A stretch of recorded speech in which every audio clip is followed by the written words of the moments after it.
नमस्कार दोस्तों, सागर educational YouTube channel में आप सभी का एक बार फिर से हार्दिक स्वागत है। आज की क्लास में हम आप लोगों के लिए सीटेट मैथ्स का प्रैक्टिस सेट लेकर आए हैं।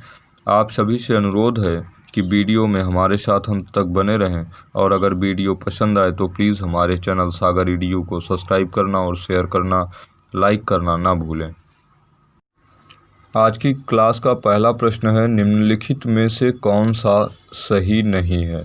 पहला ऑप्शन है 3 घंटे 14 मिनट बराबर 194 मिनट। दूसरा ऑप्शन है 2 किलोग्राम 30 ग्राम बराबर 2030 ग्राम। तीसरा ऑप्शन है 3 लीटर 80 ml बराबर 380 ml और चौथा ऑप्शन डी है उपयुक्त सभी। ठीक है, तो इसमें से सबसे पहले प्रश्न को पढ़ के हमें ये सीखना है कि हमसे पूछा है कि कौन सा सही नहीं है। ठीक है, पहला ऑप्शन क्या है, 3 घंटे 14 मिनट। 3 घंटे 14 मिनट बराबर कितना दिया है, 194 मिनट। तो हम जानते हैं कि 1 घंटा जो होता है वो 60 मिनट के बराबर होता है, इसलिए 3 घंटा जो होगा वो 3 गुणे 60 यानी 180 मिनट के क्या होगा, बराबर होगा। और जब 180 मिनट में हम क्या करेंगे, 14 मिनट को और ऐड करेंगे तो ये ओवरऑल 194 यानी 194 मिनट आएगा।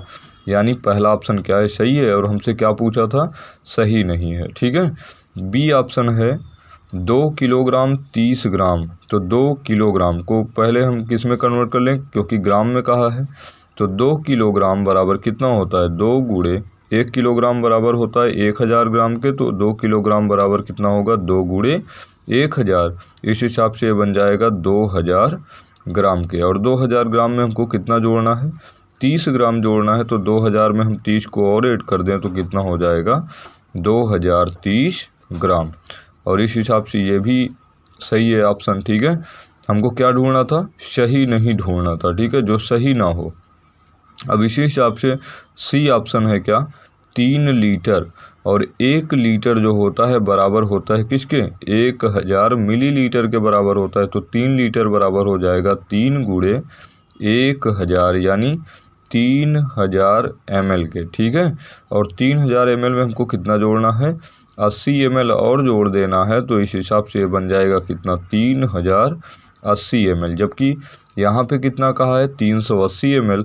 तो इस हिसाब से अपना ऑप्शन नंबर क्या हो जाएगा, सी ही राइट आंसर हो जाएगा। मतलब जो हमको सही नहीं के बारे में बताना था, तो 3 लीटर 80 ml 380 ml ना होकर कितना होना चाहिए था, 3080 ml। ठीक है, इस हिसाब से पहला प्रश्न क्या होगा, सही होगा।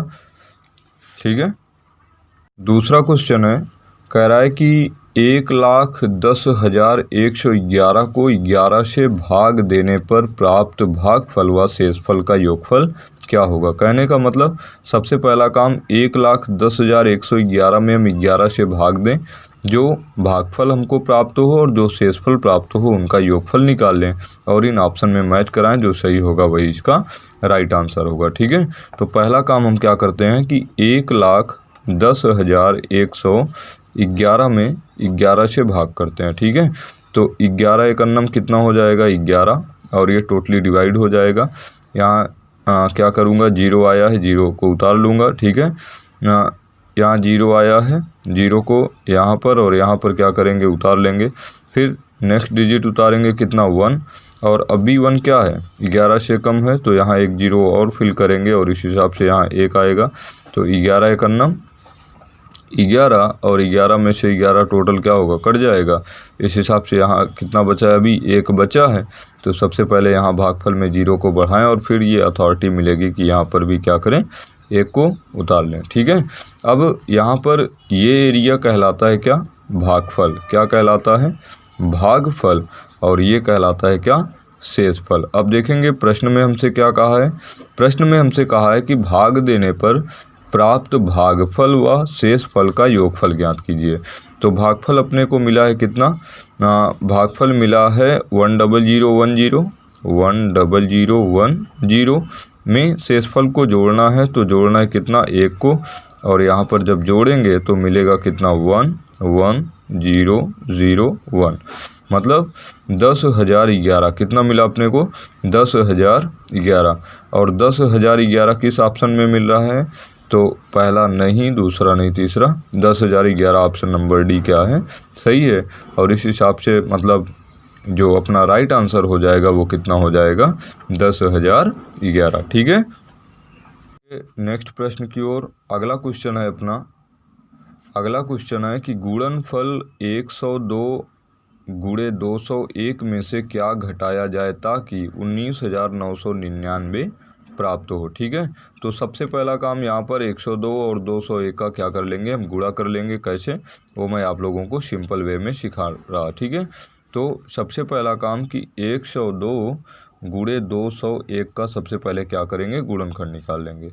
तो 102 को अगर मैं यहाँ पर दो भागों में बांटूँ तो लिख सकता हूँ 102 को 100 + 2 में, और 201 को मैं लिख सकता हूँ कितना, 200 + 1 में। इससे गुणा करने में थोड़ी सी क्या हो जाएगी, आसानी मिल जाएगी। अब देखो, पहले मैं 100 को उठाऊंगा और इन दोनों टर्म में क्या करूँगा, गुणा करूँगा। पहले इसमें और फिर इसमें गुणा करूँगा। तो 100 का गुणा 200 में करूँगा तो 2 1 कम 2, और 2 0 100 का, और 2 0 200 का, तो 4 0 यहाँ पर क्या किया, फिल कर दिया। इसके बाद 100 को अब उठाऊंगा, किस में गुणा करूंगा, 1 में। 100 × 1 कितना होता है, 100। ठीक है।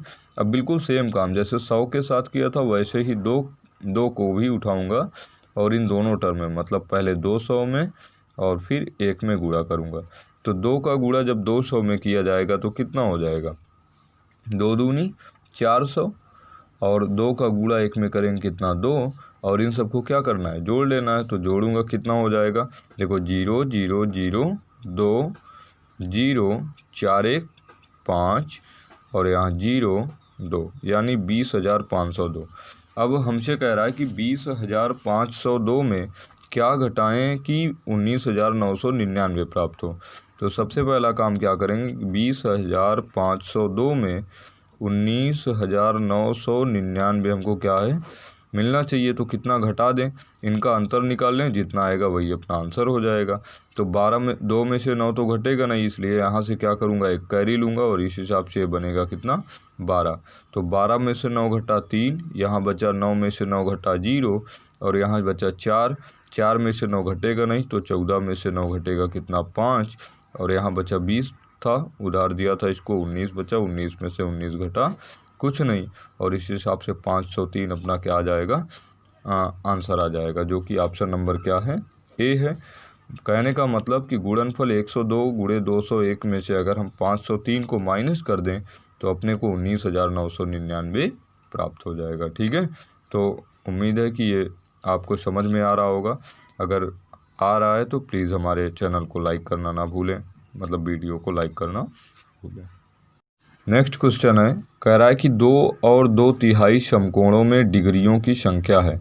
तो सबसे पहला काम हमको पता होना चाहिए कि 2 और 2/3 होते कितने हैं। देखो, 2 और 2/3 का मतलब है कि जब 2 में 2/3 को क्या किया जाए, जोड़ा जाए। तो 2 और 2/3 को जोड़ने के लिए देखो यहाँ पर 2/1 लिख सकता हूँ, क्योंकि प्रत्येक नंबर का क्या होता है, डिनोमिनेटर 1 होता है। ठीक है। और 1 और 3 का एलसीएम कितना हो गया, 3। 1 का जब 3 में भाग करेंगे तो भागफल 3 आएगा, और 3 दूनी 6, और इसी तरीके से 3 का 3 में भाग करेंगे, भागफल 1 आएगा, और 2 1 2, यानी कितना आ गया, 8/3। अब पूछा है, देखो 2 और 2/3 का मान तो हमने निकाल लिया। ठीक है। अब पूछा है समकोणों, तो एक समकोण बराबर होता है, एक समकोण जो होता है वो 90 डिग्री के बराबर होता है। ठीक है।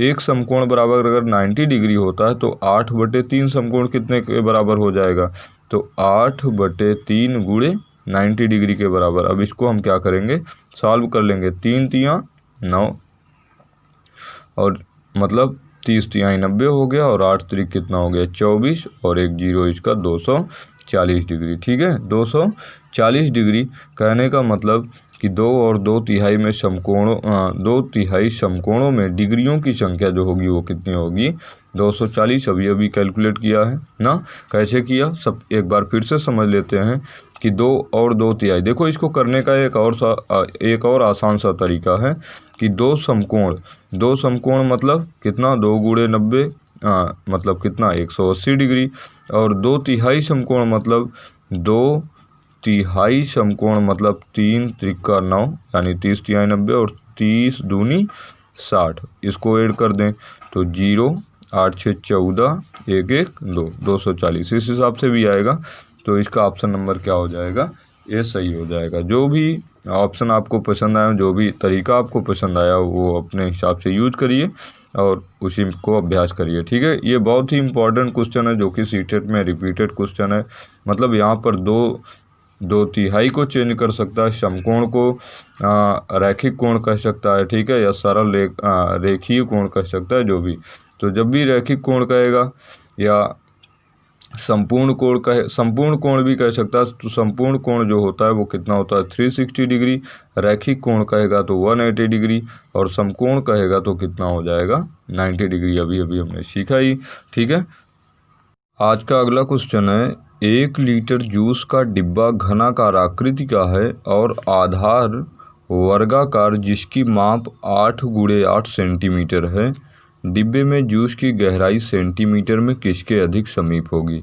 तो प्रश्न में दिया गया है कि जो घनाकार डिब्बा है उसका आधार कितना है, 8 × 8, कितने का, मान लेते हैं ये भी 8 और ये भी 8। तो आधार का जो क्षेत्रफल हो जाएगा वो कितना हो जाएगा।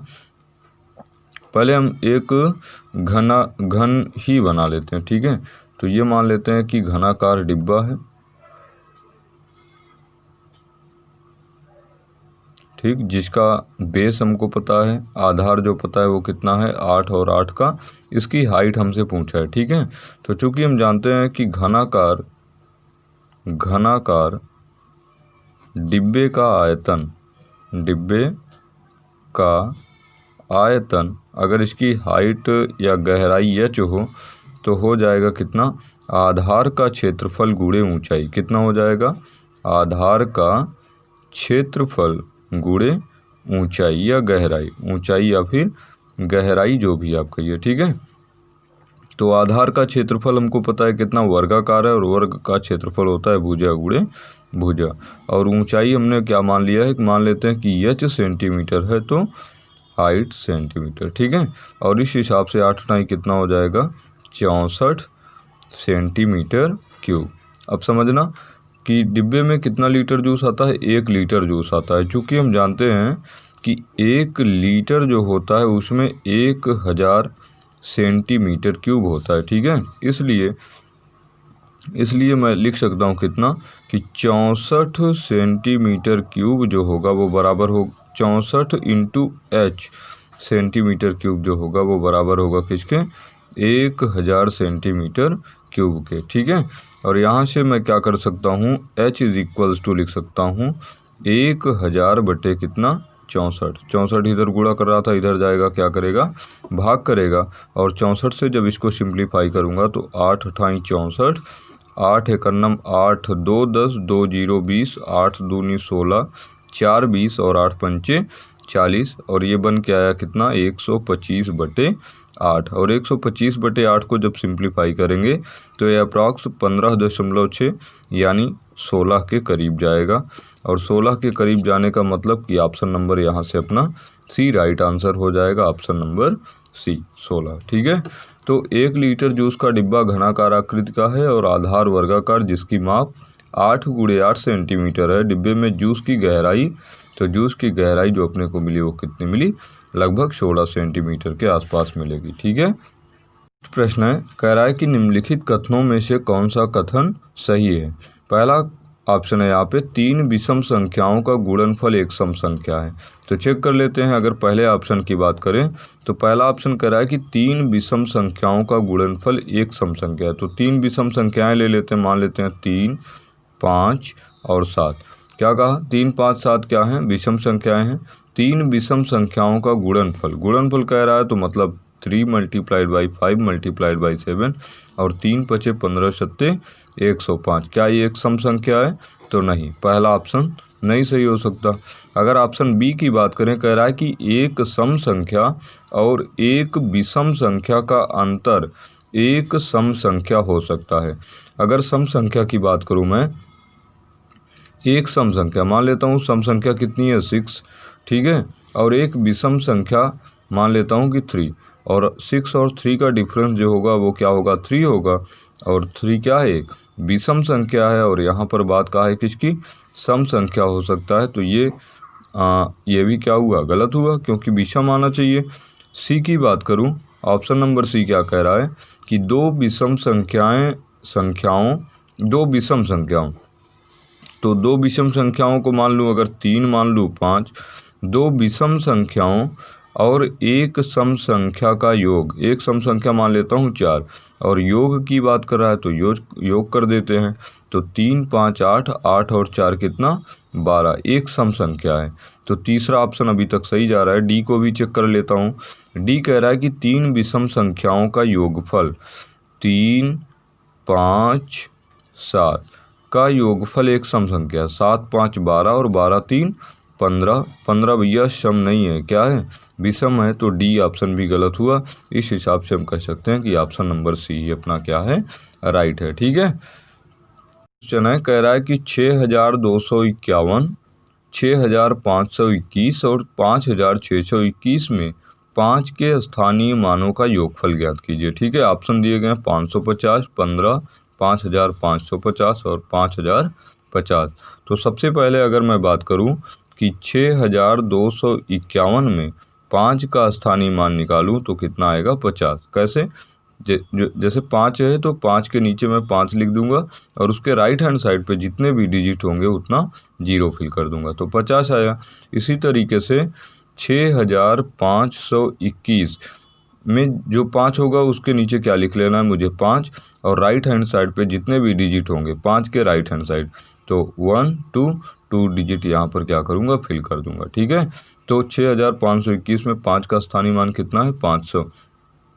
उसी तरीके से 5621 में 5 का स्थानीय मान बताना है, तो 5 के नीचे मैं लिख लूँगा 5, और राइट हैंड साइड पे चूँकि 3 डिजिट है तो 3 डिजिट यहाँ पर क्या बढ़ा दिया, 0 फिल कर दिया। अब इन्हीं को मुझे क्या करना है, जोड़ लेना है। इनका स्थानीय मानों का योगफल ज्ञात करना है। स्थानीय मानों का क्या ज्ञात करना है, योगफल ज्ञात करना है।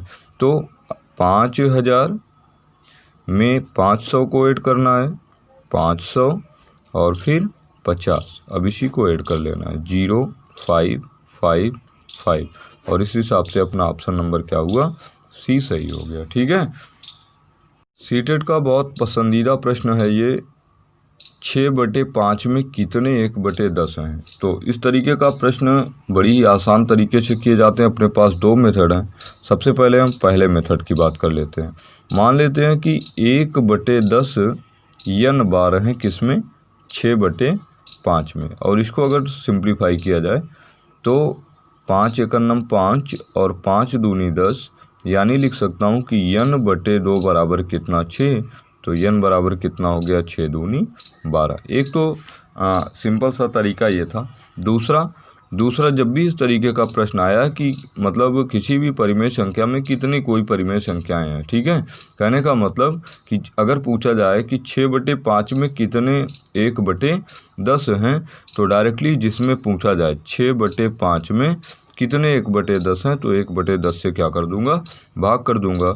और परिमेय संख्याओं का भाग सीखे हम लोग क्या, कि जैसे 6/5 में हम क्या 1/10 से भाग कर रहे हैं, तो ये हो गया 6/5, और भाग के चिन्ह को गुणा में करके इसका रेसिप्रोकल यानी व्युत्क्रम लिखा जाता है। तो 10/1 और 5 एकम 5, 5 दूनी 10, 6 दूनी 12 और 1 एकम 1, यानी 6/5 में 1/10 की जो संख्या है वो कितनी बार है, 12 बार है। ठीक है, यही अपना क्या हो गया, आंसर हो गया। और ऑप्शन की बात करें तो ऑप्शन नंबर सी क्या है, 12 है, और इस हिसाब से ये 12 इसका राइट आंसर हो जाएगा। रेलगाड़ी एक स्टेशन से 6:14 AM पर यानी सुबह चलकर अपने गंतव्य स्थान पर 13 घंटे 48 मिनट के पश्चात पहुंच जाती है। गंतव्य स्थान पर पहुंचने का समय है। ऑप्शन दिया गया शाम के 8:02 पर, शाम के 8:12 पर, शाम के 7:02 पर, शाम को 7:12 पर। चलते हैं। तो अगर मैं बात करूँ, ये एक ही दिन की ट्रैवलिंग है, तो इसलिए जो ट्रेन स्टार्ट होती है, जो रेलगाड़ी स्टार्ट होती है, वो सुबह 6:14 पे क्या होती है, स्टार्ट होती है। ठीक है, और जो मतलब यात्रा में कुल समय लगता है वो कितना लगता है, 13 घंटे 48 मिनट का कुल समय लगता है। ठीक है, तो सबसे पहला काम मैं क्या करूँगा कि 6:14 AM में मैं डायरेक्टली इस समय को क्या करूँगा, जोड़ दूँगा। तो 48 में अगर 8 में 4 जोड़ूँ तो 8 4 12, 2 हासिल 1 और 4 1 5 1 6, यानी यहाँ से 62 मिनट आ गए। और 13 6 कितना हो गया, 19। 13 6 कितना हो गया, 19। और चूँकि मैं जानता हूँ अगर मैं 62 मिनट को आवर में चेंज करूँ, चूँकि 60 मिनट प्लस 2 मिनट लिख सकता हूँ। 60 मिनट प्लस 2 मिनट 62 मिनट। और 60 घंटे का क्या होता है अपना, 1 घंटा होता है, प्लस कितना, 2 मिनट। और 1 घंटा क्या होगा, घंटे को घंटे में जोड़ा जाएगा, यानी 19 से कितना हो गया, 20 घंटे 2 मिनट। ठीक है, और 20 ये क्या हुआ, अपना टाइम हुआ, घड़ी का टाइम। और ये 20 बजने का मतलब, ध्यान देंगे, 20 बजने का मतलब 8:02, क्योंकि 12 से देखा जाए, 12 से देखा जाए तो 12 8 20 होता है ना, तो 8:02 ये PM होगा। ठीक है, दूसरी टाइम मतलब शाम के समय 8:02 पर वह क्या होगी, अपने गंतव्य स्थान पर पहुंचेगी। और 8:02 की बात करें तो यहाँ पर अपना पहला ही ऑप्शन सही हो जाएगा, 8:02। ये बहुत ही फेवरेट प्रश्न है सीटेट का, बार बार इस तरीके के प्रश्न पूछे जाते हैं। जो समय होगा, जैसे 6:14 है, इस टाइम पीरियड को चेंज करके कुछ और दे दिया जाएगा, और जो गंतव्य स्थान पर पहुंचने का समय अंतराल है उसको थोड़ा सा बढ़ा दिया जाएगा या घटा दिया जाएगा। बाकी प्रश्नों का पैटर्न बिल्कुल सेम ऐसा होता है, तो इस प्रश्न को ज़रूर ध्यान से रखें। और नेक्स्ट टाइम अगर सीटेट में इस प्रकार का प्रश्न पूछा जाए तो उम्मीद है कि आप सभी लोग इसको सही करके आएँ। प्रश्न है 10वां आज का, कह रहा है कि 21 और 49 के बीच 7 के गुणजों का योगफल में भाग करना है। 25 और 30 का सबसे बड़ा सर्वगुणनखंड बराबर है। ठीक है, तो प्रश्न को अच्छे से एक बार फिर से पढ़ लीजिए। कह रहा है कि 21 और 49 के बीच 7 के गुणजों का योगफल भागे 25 और 30 का सबसे बड़ा सार्वगुणनखंड बराबर है 35 के, 37 के, 14 के या फिर 21 के। तो सबसे पहले हमें जानना होगा कि 7 के गुणज क्या हैं। तो 7 के गुणज मतलब जो 7 के टेबल पे आता है, 7 के टेबल में जो जो भी नंबर आएंगे वो क्या होंगे, 7 के गुणज होंगे। जैसे अगर मैं बात करूँ 21 से ही बात करूँ तो 7 तियाँ कितना होता है 21, 7 चौके 28, 7 पचे 35, 7 छंग 42 और 7 सता 49। ये सब 7 के टेबल में आए हैं, लेकिन प्रश्न में हमको बाउंड किया है, कहा है कि 21 और 49 के बीच के ही 7 के गुणजों को लेना है और उनका योगफल करना है।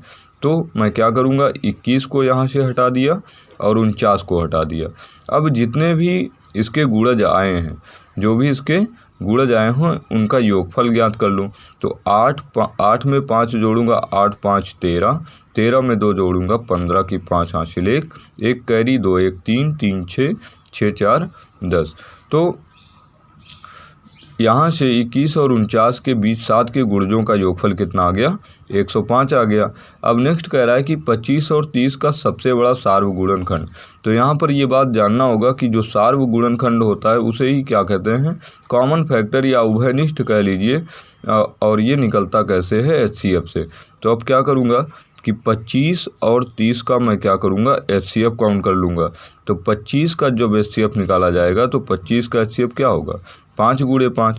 ऐसे ही 30 को करूँ तो 30 को मैं लिख सकता हूँ कितना, 2 गुणे 3 गुणे 5। ठीक है, 2 3 6 पंचे 30। और यहाँ पर अगर HCF की बात करूँ तो HCF वही होता है जो क्या होता है, कॉमन फैक्टर होता है।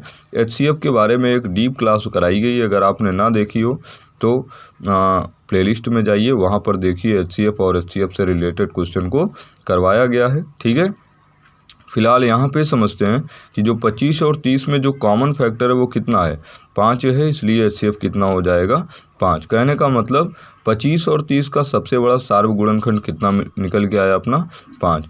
ठीक है, अब यहाँ पे देखिए प्रश्न को फिर से पढ़ते हैं। 21 और 49 के बीच 7 के गुणजों का योगफल कितना आया, 105।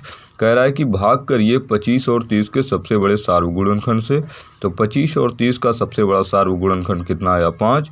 और जब 5 से 105 में मैं डिवाइड करूंगा तो 5 दूनी 10 और 5 एकम 5, यानी 21 निकल के आया, जो अपना ऑप्शन नंबर डी है। ठीक है। और 11 है, कहा है कि 96 के सभी धनात्मक गुणनखंडों का योगफल है। दो ऑप्शन दिए गए हैं, 251, 252, 155, 156। तो ये बड़ा ही इंपॉर्टेंट क्वेश्चन है, इस प्रश्न को समझना बहुत ज़रूरी है। इस टाइप से एक प्रश्न सीटेट में पक्का आता ही आता है। तो ये उम्मीद रहेगी कि जो प्रश्न को समझाया जाए उसमें आप समझने का एफर्ट आप अपना 100% करिए और मैं अपना समझाने का 100% दूँ, ठीक है। तो जब भी क्या किया जाए कि धनात्मक गुणनखंडों का योगफल पूछा जाए तो जो दिया गया नंबर होगा उसका हम क्या कर लेंगे, फैक्टराइजेशन कर लेंगे। जैसे 96 का जब मैं फैक्टर करूँगा तो लिख सकता हूँ 48 दूनी 96, 24 दूना 48, 12 दूनी 24, 6 दूनी 12, 3 दूनी 6 और 3 एकम 3।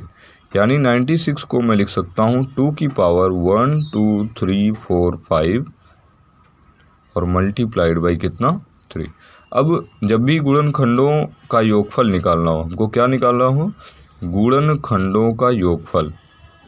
गुणनखंडों का जब योगफल निकालना हो तो इसके लिए एक सिंपल सी बात है कि जो यहाँ पे मतलब अपने नंबर आए हैं, ठीक है, जैसे 2 की पावर 5 इंटू 3 की पावर 1 लिख सकता हूँ इसको।